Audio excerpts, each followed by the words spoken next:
Good evening, everyone. I hope you're safe. I hope you're sound. I hope you're self-distancing. We've got this thing on a downward incline, but we still have a lot more work to do. And all those essential workers out there, all those healthcare workers out there, we're uh, uh, we're in their debt, and we can help them by just cooperating with what the medical community tells us to do. So let's just keep this thing rolling. We're not just the Bay State; we're the brain state. So we don't have to listen to Donald Trump. We know what we have to do. So let's keep doing it because we've got some real success we've seen, but there's a lot more to do.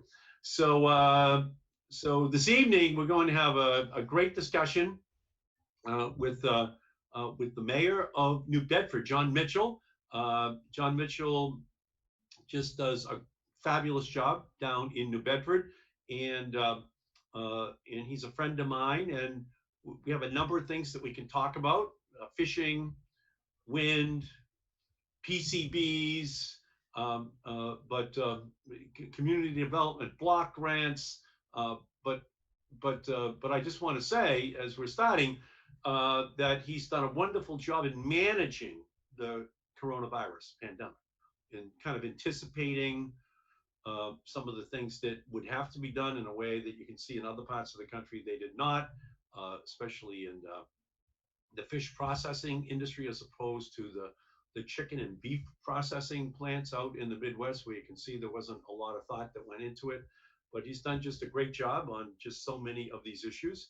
And welcome, Mr. Mayor. Thank you for joining us this evening. And maybe we could just, start with a little bit of an overview. Tell us how New Bedford's doing right now in this healthcare crisis. Well, great to be with you. Welcome to my dining room table, Senator, and great to see you, and welcome everybody to the call. So, I say this in relative terms, right? I think New Bedford's doing pretty well. The reality is, of course, that we have a lot of folks here who have suffered greatly. We've endured significant hardship, like everywhere else, and we've suffered a number of deaths in our city along the way, like other places. And that's just the harsh reality of what we're dealing with. For everyone who thought that plagues had been relegated to the history books, we've had a rude awakening. But what we did here in New Bedford, I think, was we did what we always do, which is to try to get out ahead of things.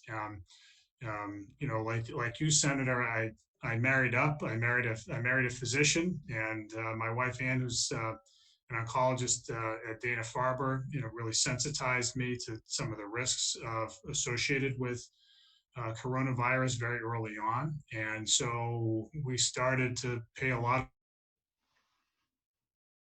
of attention to it, going back in January and February. And we took a number of steps to get out ahead of it and really start to implement social distancing, not just by issuing orders, although we certainly did that in a very forward-leaning way, but in communicating with the public why this was necessary, why it was necessary to undertake something that was very unnatural and very awkward for people to do, and that is to physically separate themselves from others and the people that they interacted with on a daily basis. And so, we really went into crisis management mode right out of the gate. We issued a number of orders to really address the most urgent risks, right? And the ones that we've seen play out in nursing homes, long-term care centers, senior living facilities. We issued an order that really tried to button up those places as best as we possibly could, because we've seen what had happened in Kirkland, Washington back in January in that nursing home where so many folks perished. And so, and then we started to shut things down very, very quickly. And then really tried to take a look.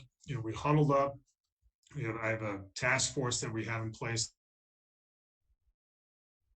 that briefs me every single morning, so that we got smart about what we were dealing with here. None of us were familiar with coronavirus, 4 or 5 months ago. And we brought in some public health experts, and we got to understand what the risks were and what we had to do, and we just painstakingly communicated that to the public, and hit those targeted areas and industrial facilities where we issued some orders that I think, frankly, no other city in the country has done. And we, on our own, not waiting for the state, we commandeered two former nursing homes to act as surge facilities, and that's worked well as well, because we knew that the first thing we had to do is to help support the capacity of the healthcare system in our region to deal with a surge. So we have all these things in place, and the upshot of it is that we've had fewer per capita cases than just about every city in the Northeast. We still have way too many cases, and the mortality rate is lower here than it is in other places, despite, I think, frankly, a higher degree of difficulty here. We have a population that is older. We have lots of nursing homes and long-term care facilities. We have a high incidence of comorbidities here. We have a large population of folks who don't speak English as their first language, so there are serious communication barriers. So we've had to overcome all those things to get where we are, and we're going to be with this for a while. So I don't think anybody should take what I'm saying as my embarking on a victory lap at all. But let me just say this, Mr. Mayor. Let me just say this though. As you pointed out, you have the lowest per capita incidence of coronavirus though.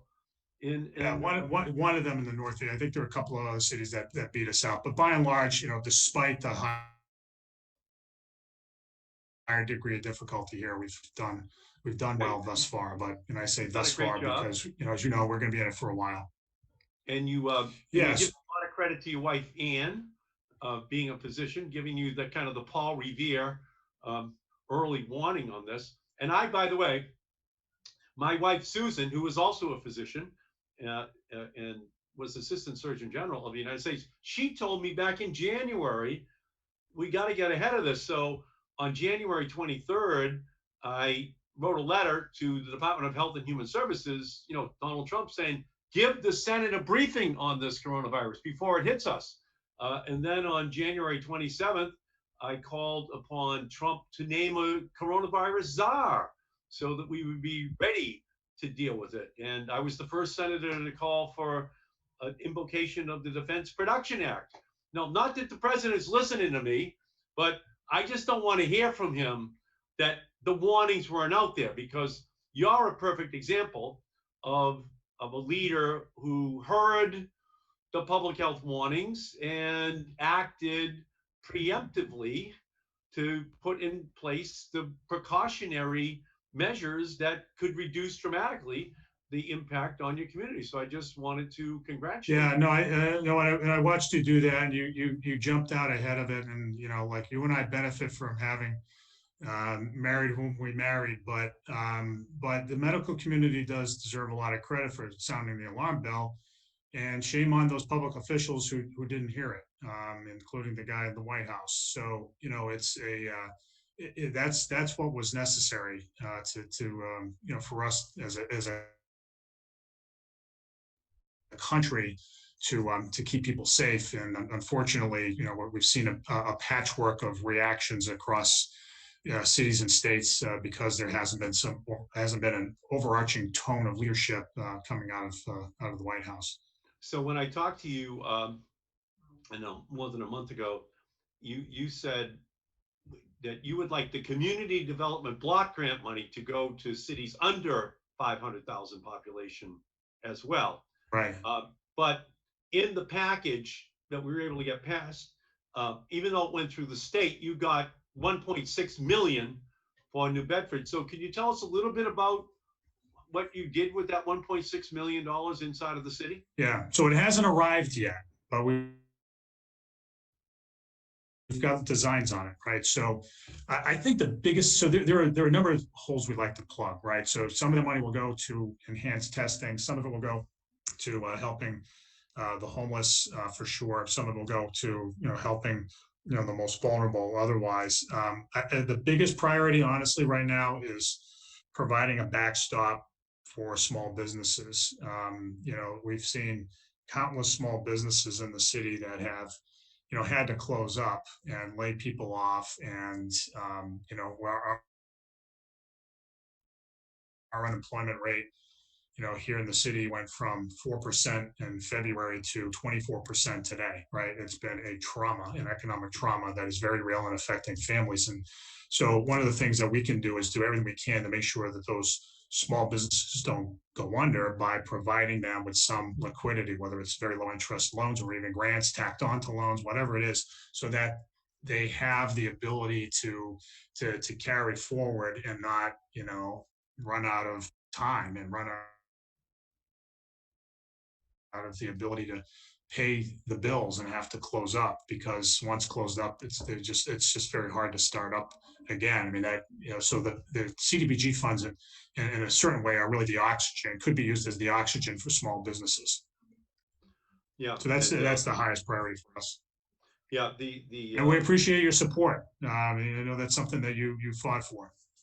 Yeah, it was important to get that money, and it's going to be important to get even more money in, because Mitch McConnell right now is saying, who cares about the cities in the blue states, but he's going to wind up with a big problem with cities in red states before this whole thing is done the way that a I lot of think those red I think he states. said something about Yeah, he wants the bankruptcy, didn't city he? of Bedford or other cities just to have to declare bankruptcy, which is Yeah. absolutely irresponsible. So we're going to have a big battle, Mr. Mayor, over the next month. I want $1 trillion to go back to the states and the cities and towns so that you can plan on not having to lay off so many teachers, firemen, school school disrupted. Um, to have the police, to have the healthcare programs that are there for you, that you have a steady stream of revenue coming in. We're going to have a big battle with them. It's going to be the biggest battle, I think, in my congressional career, to get this money that goes back to the cities so that you have the resources you need in order to plan. So all I can tell you, Mr. Mayor, I am going to be fighting tooth and nail against McConnell so that we get that money. Well, we appreciate that. It is a righteous fight. I mean, the risk to basic services, the kinds of things that people expect and sometimes take for granted from their municipalities, are at risk.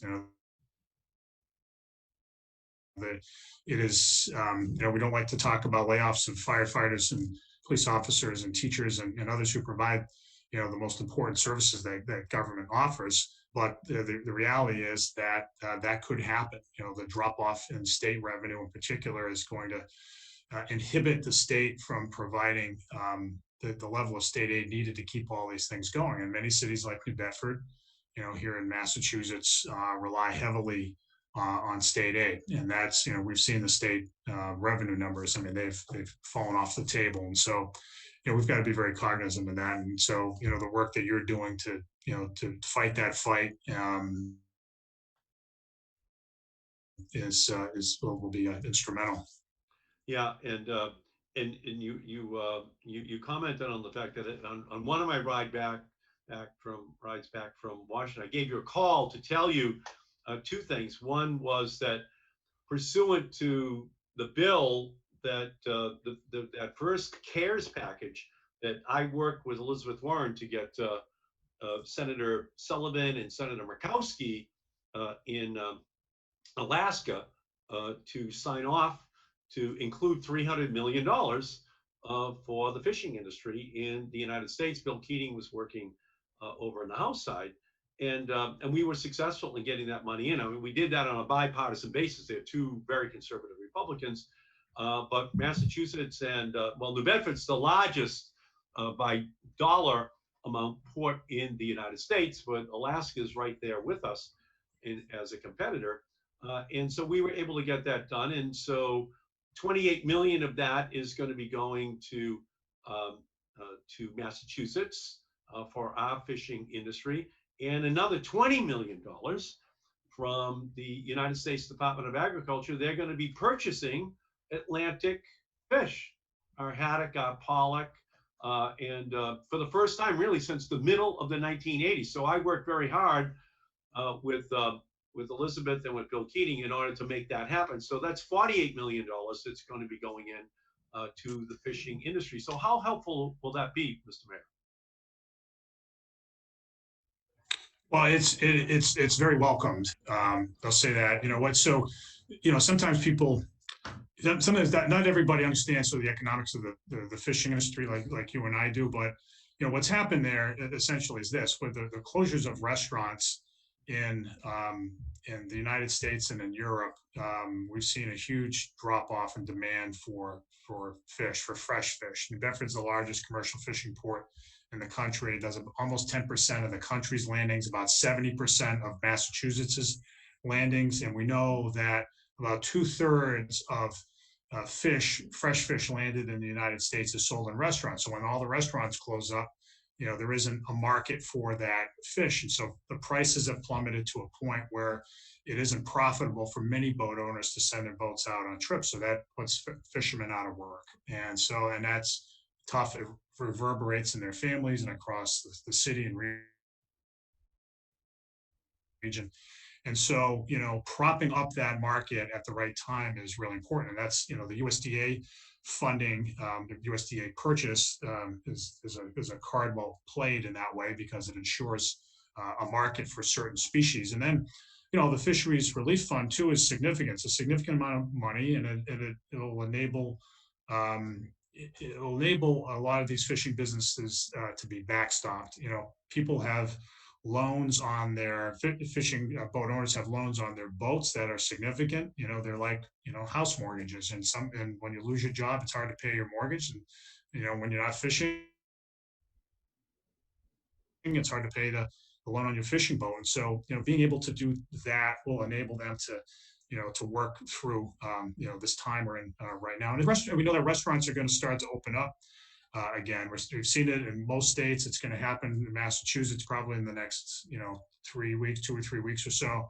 And so that market will start to come back. But that funding will really allow for there to be a bridge to a point where things are more stable. And so we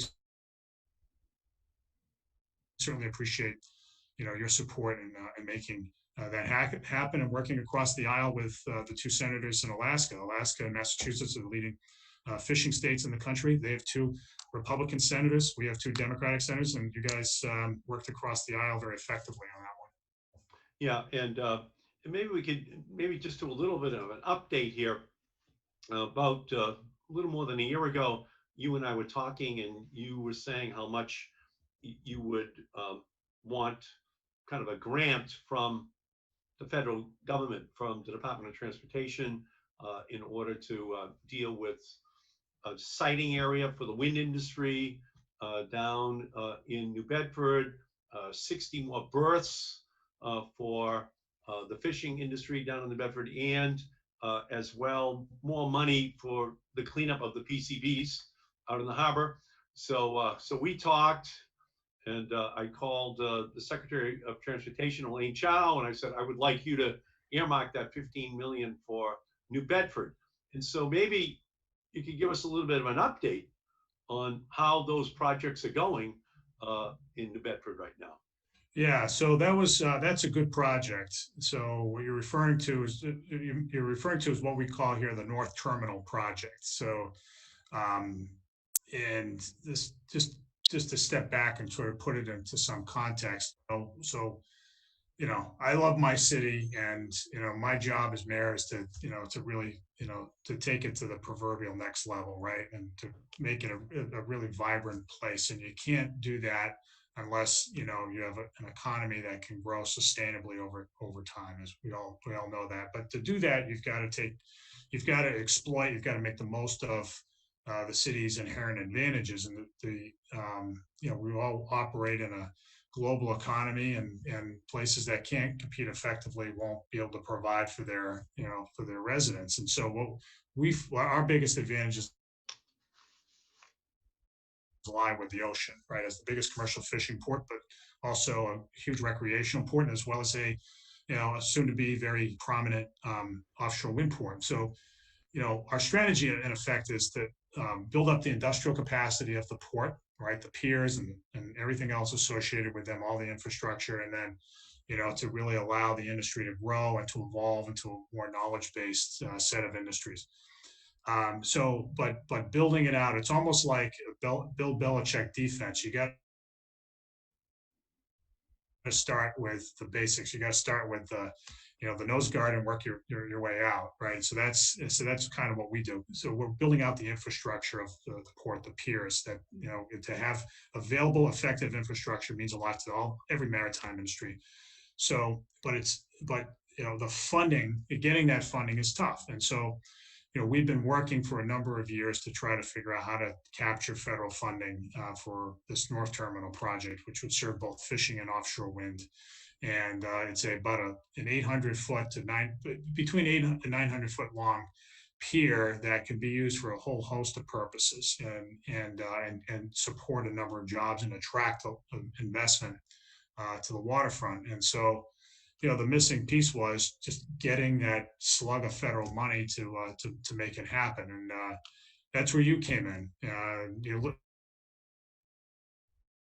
You listened to my sales pitch, and you went to work, and I think that was great. Usually with those grants, so it was a $15.4 million Build Act grant. The Build Act is the successor to the Tiger Grant infrastructure program, as some folks know, and they're very competitive grants, and so that you went to bat for us is really appreciated. No, glad to do it. Here. And I think there were only 3 given out in Massachusetts last year. So I thought you had the best plan, and it was something that I was able to sell to the Secretary of Transportation. Yeah. And again, it's like looking ahead and leading the way. That's what you do. They You always want say, her over, and she's Mitch McConnell's wife, right? that's right, exactly. But Made it a little harder. I try to be bipartisan when it comes to infrastructure. I don't know why that should be red or blue or liberal or conservative. Just makes a lot of sense, and it's going to create a lot of jobs up there. And and I'm glad to partner with you on that, of course. Maybe you could talk just a little bit about the plan which you put together with South Coast Health and the fishing community to make sure that there was enough, testing that was going to be going on so that you could more rapidly help to, move them back towards productivity. Yeah. So as I mentioned before, one of our areas of focus is to get testing to places where there are vulnerable populations like nursing homes or where the disease might spread, such as in industrial facilities and some other places. And so, when it came to the fishing industry, we knew there were certain vulnerabilities there. People think of fishermen as, the work of fishermen as being out on the deck with the wide expanse of the ocean before them. That's all true as far as it goes, but they also work in very confined spaces, down in the hold, in the wheelhouse, down in the living quarters, and those and because those spaces are very confined, they lend themselves to disease transmission. Not a lot of ventilation, people, and there's others nearby, and so we thought that the best way to deal with that is just to figure out how we can get tests to boat owners to work with boat owners to get their crews tested a couple of days before the trip started, and to screen out people who fishermen who tested positive, because all it would take is one guy on board a scalloper for 10 days and to infect everybody else. And then when that happened, then people would start to question the safety of that food supply, and it just wouldn't be a good situation. So the way we dealt with it is to, we have good relationships with, the boat owners up and down the harbor, and we worked with them and with South Coast Health to figure out a way to make that happen. And so that's happening now, and it's making fishermen safer, which is a good thing. COVID has made, the most dangerous profession even more dangerous. So we wanted to do something about it. Yeah, and you got right in front of that problem, right in front of that issue. And again, that's kind of what we wish that our leader in the Oval Office was doing for the whole country. But he's been derelict in his duty. So your leadership is absolutely critical to make sure that we have New Bedford, again, as you're saying, at the forefront of how to do it right. And maybe you could just go to just briefly, if you could, to this EPA cleanup of Boston Harbor. What does the coronavirus pandemic mean in terms of the cleaning up of the harbor, the pace at which it will be completed? Yeah, I think so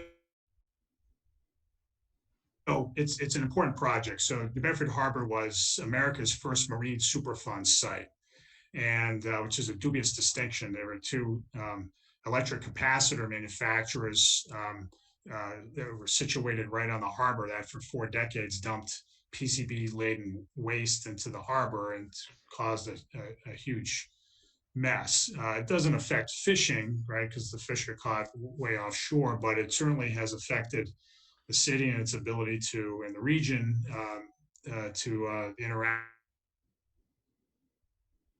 with our harbor and recreationally and otherwise. So um, the EPA has been cleaning it up for over 3 decades now, and they're about $1 billion into it, and they're close to being done.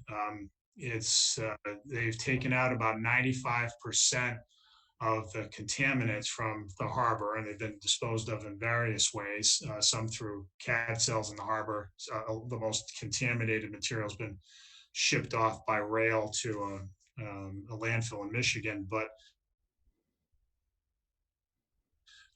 so we're getting close.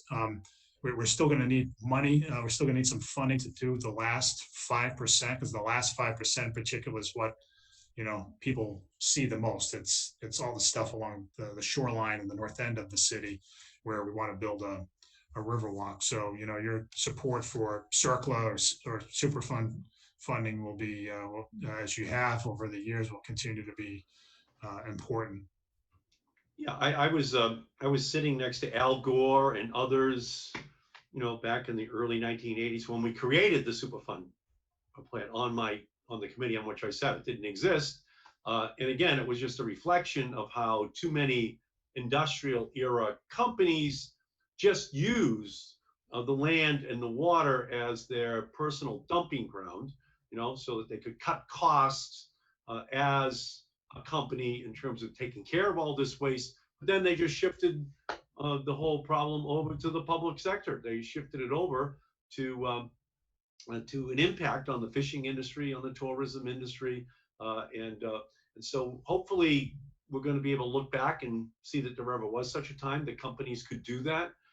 I actually live here. I'm in Malden, in my dining room. I know you're in your dining room in New Bedford right now, but the Malden River is 4 blocks from me here. And when I was a kid, my mother would say, Eddie, whatever you do, don't swim in the Malden River, because we had all these companies along the Malden River that were just using it as a dumping place right into the river. And it was kind of a black river, and it had a purple haze on it. My mother was talking about purple haze before Jimi Hendrix, that don't go in the water, Eddie. And we've got it cleaned up now. So did you listen to her? Oh yeah, yeah. On something like that, when it does look a little dicey, that river. And you kind of you're in your Huckleberry Finn and Tom Sawyer phase. Maybe we'll go out to the river, but our river was not a river that you wanted to ever duck your head into. And I think about all the men, especially who worked in all those old factories, those coal companies, the chemical companies. It definitely shortened their life, because Yes. no warning was given to them, no protections were given to them, and so I appreciate your hard work and kind of reclaiming New Bedford Harbor the way it was, in the memory of generations past. But it's been lost for a while. Yeah. And maybe one final thing that we could talk about, Mr. Mayor, and that's your project on a free fabric face mask for anyone. Oh yeah. Bedford, and you partnered with Joseph Abboud, the famous, suit maker, clothier, and with the American Red Cross. So can you talk a little bit about that? Yeah, I'd be happy to. So, look, I think just in general, the data suggests that mask wearing is helpful. We've seen orders around not only in our state and our city, but across America promoting mask usage, because at a minimum it protects others from the mask wearer who might be infected, but it also provides some protection on the receiving end. So we've tried to promote it. And look, it's again, like social distancing, it can be somewhat of an awkward thing to put a mask on, just doing your daily thing. So, we wanted to make it fun, and we thought, well, how do we make it fun? How do we make it affordable for everybody in the city? How do we promote it in a big way? So we went to Joseph Abboud, with one of the premier manufacturers of men's suits, headquartered in New Bedford. They have about 800 employees, many of whom are furloughed now because of, all the stores where the suits are sold are closed up. And, in the traditional American way, they retooled for the war effort. They started making masks, and so I went to them and I said, we'd like to get some for the city, and I asked that. I said, I wanted to see if I could turn it into a little bit of a fad so that people would actually embrace it. So we put the NB for New Bedford on the front of it so that it looked like a cool thing. And then we got a slug of them, and we started to give them out to nursing homes and first responders. I thought, like, why can't we just do it for everybody? Right. So I think we announced it. I think we're the first city in the country to do this. We are offering a mask to any New Bedford resident who wants one. And so we've ordered over 100,000, and they look just like this. I brought a prop, one of the masks right here with the NB right on the front. So Beautiful.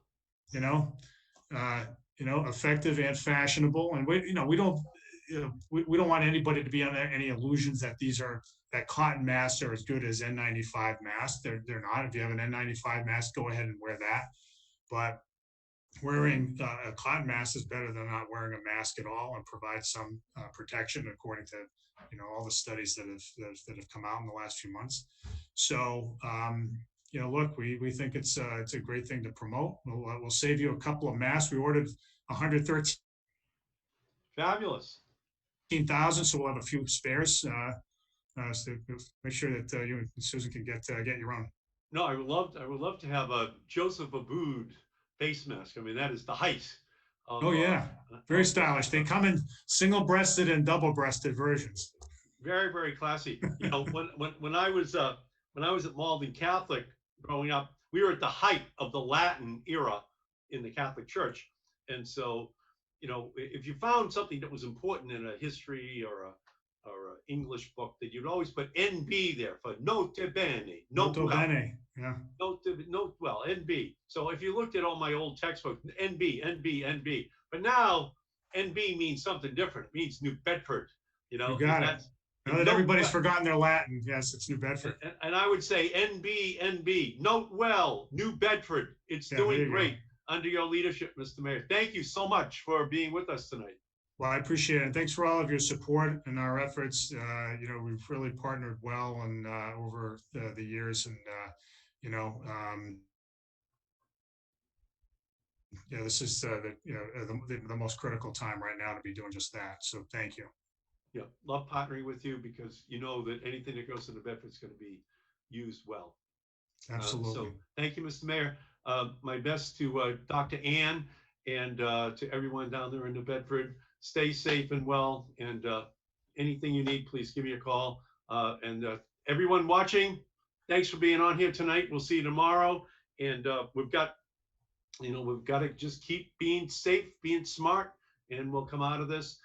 So thank you all for doing that. And again, once again, Mr. Mayor, thank you so much. And good evening to everyone. Thank you.